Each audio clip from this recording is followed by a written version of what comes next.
Hi, happy 2016. Back for another edition of our video blog. Today I want to talk to you about some of my favorite books and books I think that you should put on your list for 2016. I mentioned one of them in one of my blogs when we talked about loving your neighbor, and I promised that I would tell you all about it. So the first book I want to talk about is this one. It's called For the Love by Jen Hatmaker.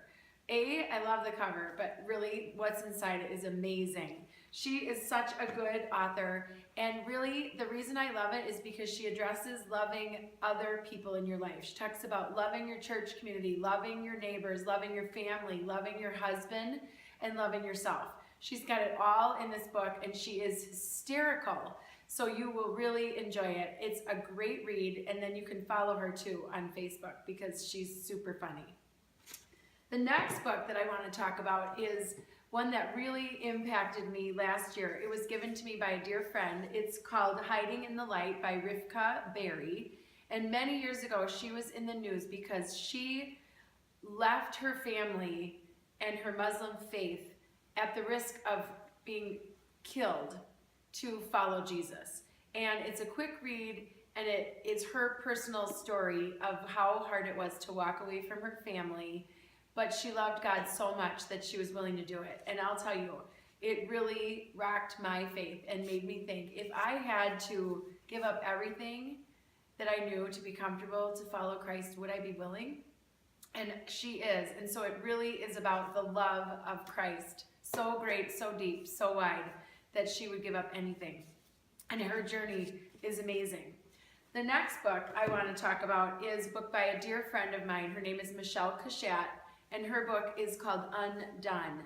And she really talks about how we can love our life even when it's not perfect.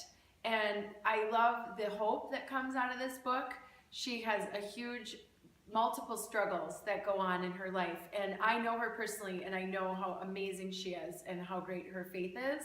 But this book will give you hope no matter what trial you're going through. It's called Undone by Michelle Cachat.